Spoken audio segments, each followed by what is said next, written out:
Hello, I'm Miss Lieb and I wanted to share with you how I use Cornell Notes in my math class. I've been a math teacher for several years and have used Cornell Notes in my room for several years. I kind of tweak how people normally think of Cornell Notes because math is a different animal on itself. The way you write notes isn't all words. Sometimes there's pictures and examples and a worked out math problem. So I tend to tweak how I do Cornell Notes so it has the key elements that normally any Cornell Notes would, and they're used the best way that I possibly think they can be used. One of the main ideas with Cornell Notes isn't necessarily how you take the notes, it's how you use the notes afterward. So as I go through the Cornell Notes, I'm going to tell you when you should be doing which part and how best to use them. So I start with a piece of paper. You want this side to be about 1.5 inches, maybe 2 inches wide. Probably more than 3 fingers, no more than 4 fingers wide. This will get broken up into 4 main sections. You're going to have the top. I'm going to go ahead and bend this down. This normally can be just whatever the aligned sheet of paper is. That size of a top is normally perfectly fine. This left side, like I said, 3 to 4 fingers wide. So I'm going to go ahead and fold my paper so I have about that width there.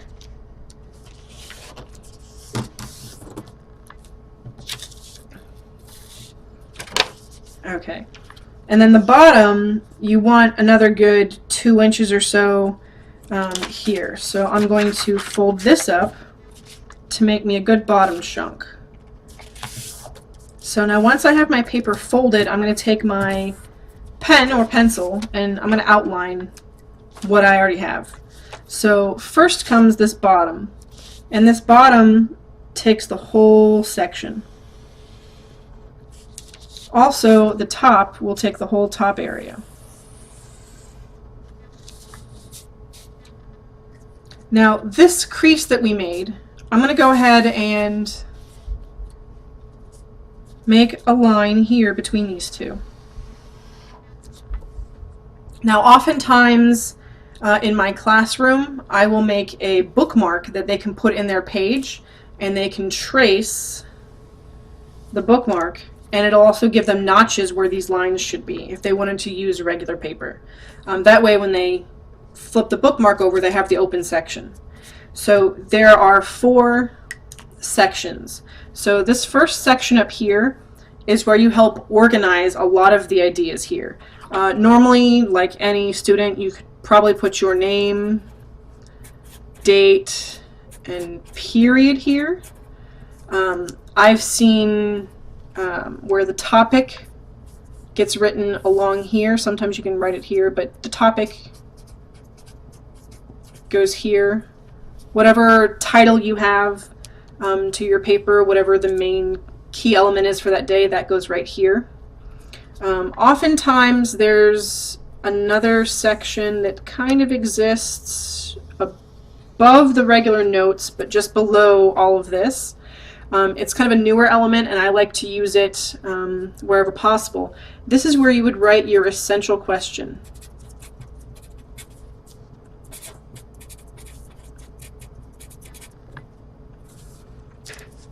This essential question is, what does the topic that we're doing help us with that day? It's normally used to in one of 2 ways. You can either have the students, or you can think about it as you're developing your own essential question. You know, how do we solve quadratic functions using the quadratic formula, or how are we going to solve it via graphing? Whatever that essential question is, maybe it's up there. You can use things like, what are the differences of? You know, those are kind of good, but think big, broad, overall lesson question. It should kind of be related to that topic, and the answers to this essential question should kind of be within all of what you're doing. It's, like I said, it's a big umbrella essential question. This you can maybe give the students. If it's given to you, write it down. If it's not given to you, you might do it later, and I'm going to use a different color for that. Then this area here, so your first area is your topic. You fill that out when you go to take your notes. The second area, and I'm going to go ahead and say that this is my second area here. This is where you actually take just your normal notes.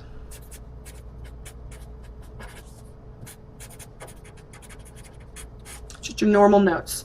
It's less of the page, so you might actually need to use 1 or 2 or 3 or 4 pages of this per lesson. But if you use this, then every single time when you're using the other parts to this Cornell Notes, it's easier for you to organize the idea and remember them later.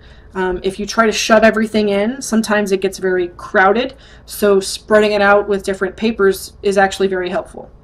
So this is where, once you've moved over everything around on your paper, you can actually take notes here.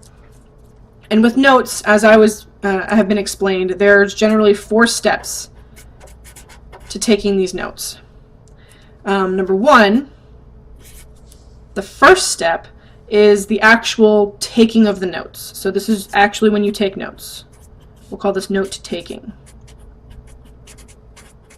Teacher writes something on the board, you write it on here. Or if you want your students, if you're a teacher, if you want whatever you want your students to be writing, make sure that that's what they're writing in here.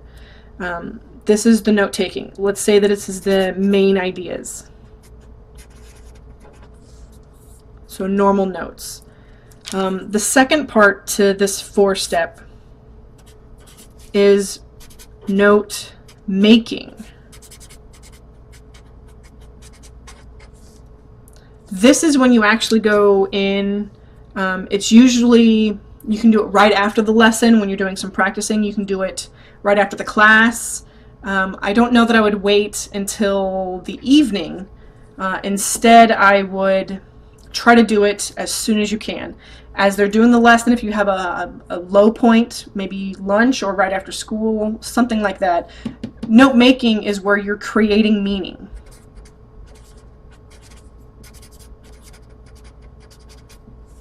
And by that, I mean that you are highlighting, maybe you are underlining,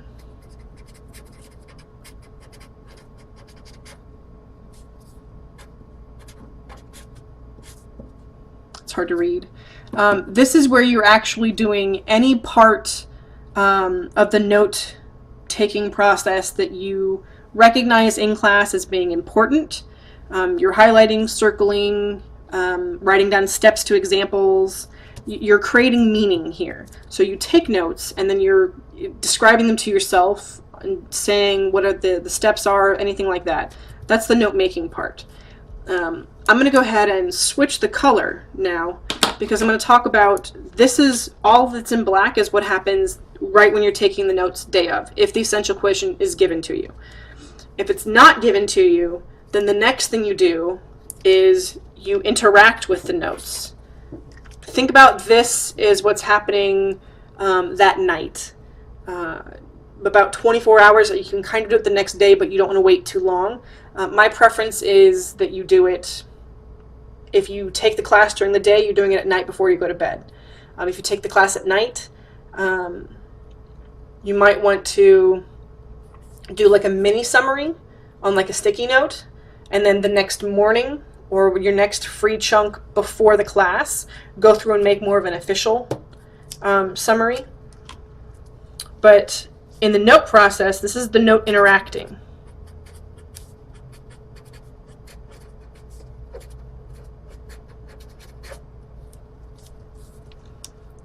This is when you do your summary and any study questions.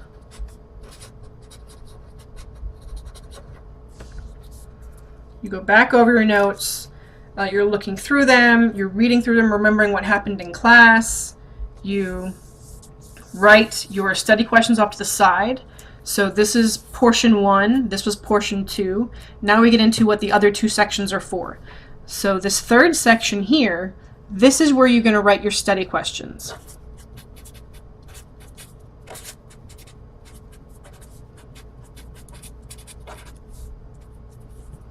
Now, this should be answered within the notes section.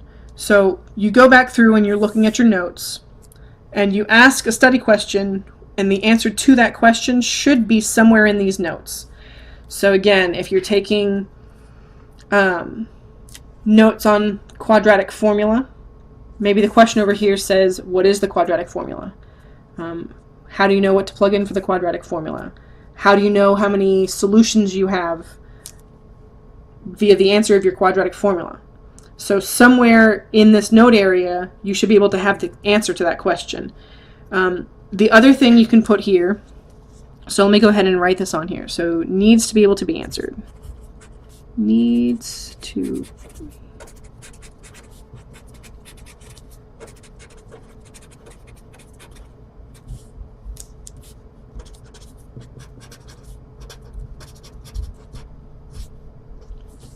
So study questions need to be answered somewhere in this right side. The other thing that you can use this area for, because again in math it gets kind of it's its own beast, it gets weird sometimes. Sometimes it's hard to just think of study questions. The other way you can use this is to give yourself cues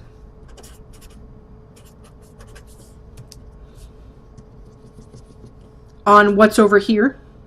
So if I had specifically something on this spot on my paper, the cue might be over here, or my study question might be over here, so that it directly links to what's on this side. So you can have cues, quadratic formula, things like that.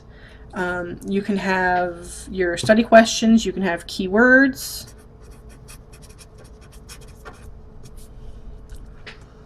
You might write some vocabulary over there. You could do like a quick word link.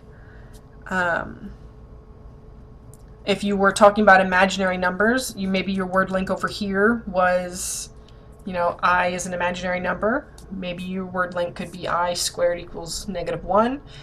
Think quick, tiny things. You should be able to go back and look at your notes, and if you just read the left side of the paper, you should get a feel for what exists on the right side of the paper. So like again, you are interacting with your notes. You're kind of not summarizing, but you're putting some key aspects there. The study questions should be a way for you to remember what is over here. The last section of the paper is your summary. So the summary is, again, what you should do the night of or within 24 hours. It can be a sentence, a paragraph,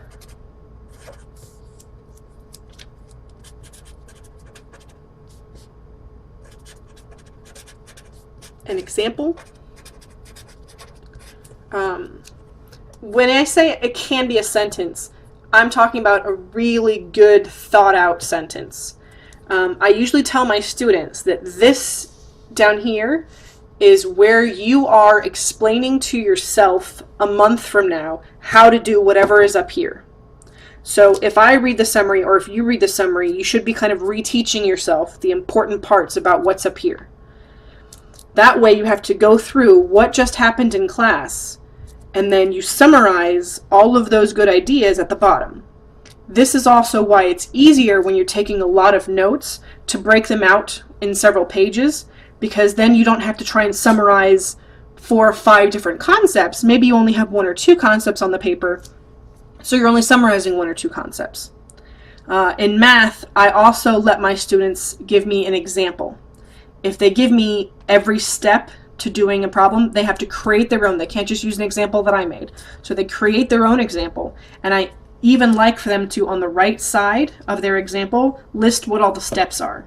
So they're still giving me words and an example, and they're creating it. So the main part of this, just like this should be answered over here, the main part of this is that it's your words. It's something that you created, not given to you, and it should be something that is new. When you, within 24 hours of learning something, tell your brain to use it, because you're creating something, if you tell your brain to use this knowledge, it's more likely to store that knowledge for you. So that helps you take notes. Now, if you notice, I said there were 4 steps here, and I've only written 3. So the last part is actually what I would consider one of the most important parts about Cornell Notes. It's sometimes the part that people miss when thinking about Cornell Notes, but it's, to me, the biggest part. Right after doing the summary within 24 hours, which using the knowledge tells your brain to store it, if you use the knowledge once, then your brain's probably going to forget it eventually. But if you use the knowledge within a week, within a month, you kind of have to slowly trickle off how often you use the notes. So the last part of these notes section in here, I'm actually going to say is note, reflection, or recall.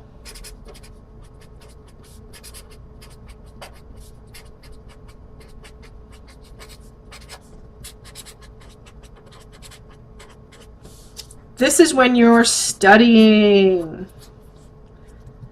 So, again, like I said, you take the notes the first day, and that night you want to make sure you do that summary. That tells your brain that this information was important enough. I had to use it, therefore I need to store it and remember it for the next day. Because oftentimes you go to sleep and your mind gives you a blank slate on what you just did that day. So, if wherever possible, within 24 hours, the night you take those notes, you want to tell your brain, it's important, I need to store it. So then afterwards, I'd say to do like a slow trickle. So you've used the notes and studied them that evening within 24 hours when you were making this. I would then the next day before you go to bed spend 5 minutes looking over it. Maybe 2 or 3 minutes. It doesn't have to be too long, because if you did it really soon, your brain will recall it much easier. Then after the one day, then 2 more days after that, and then 3 more days, and maybe 5 days, and 7 days, and then 2 weeks, and then a month, and then 2 months. And if you keep doing that, you're telling your brain that it's continually an important topic, and it will continue to remember that topic. If you do this in any topic using Cornell Notes, you're more likely to retain the information much, much later. So this is how I have my students take notes. How I was told to remember each of these 4 ideas of note-taking, which incorporates everything, is that the first one, this is when you took the notes. The second one is when you shook the notes, because you're creating meaning. You're taking the notes and moving things around and highlighting and doing that. The third one is when you're looking at your notes, right? You're going back through and you're looking, making sure you understand everything. The very last one, when you're reflecting and studying, this is when you're trying to hook yourself. So again, the more you tell your brain that this information is important and you're using it, the more you're telling your brain to store it. Hence, that's the hook part. So this is how I set up my Cornell Notes and how I like to use it in my room. Again, if the essential question is given to you, then by all means, write it down to start with. You also might need to create it when you're doing your study questions and summaries, if the teacher didn't already give that to you. From the teaching aspect, these study questions make really good think, pair, shares. You've had a lesson, they might during your lesson have done an example or two, and maybe before the students leave the room, right after the notes or as a ticket out the door, have them turn to a partner and talk about what study questions that they would have. Discussing it with somebody helps retain it. Even if you are not a teacher and you're just trying to use the notes, find somebody in your classroom to discuss your study questions with. Your idea and their idea of study questions might be completely different, and you want to kind of see and share ideas. The more you share, the easier it is to retain it. The more you talk about it, the more you're using it, and when you use it, you store it. So keep that in mind. I will try my best to link in the description. It'll take me some time. Probably this next coming school year, I'll get some better pictures of examples of student notes when they do their notebooks. I know there are tons of great sites that have wonderful pictures of PDFs of student notes in math. If I see them and they let me, I will go ahead and post them in my description. If you have any that you want to share, please comment and post them in here so that other people can see what examples are. It's a good idea to try and keep a running tally of your notes, keeping them organized. But like I said, my most important thing about the Cornell Notes, even if you don't organize them like this, number one, do a summary within 24 hours. That's big key. Then, don't just forget about your notes, study them. Okay? If you can do a summary and you study your notes, I guarantee you, you'll do so much better in terms of retention. Okay? So again, this is Miss Lee. I hope you have a great concept of how to use Cornell Notes. If you have any questions at all, please feel free to comment. I appreciate any sharing you might want to do in terms of PDFs. If it helped you, if you're successful, anything you think I might have missed, anything that you find even more successful, please let me know. And I will love to share it. So besides that, have a great day. Bye.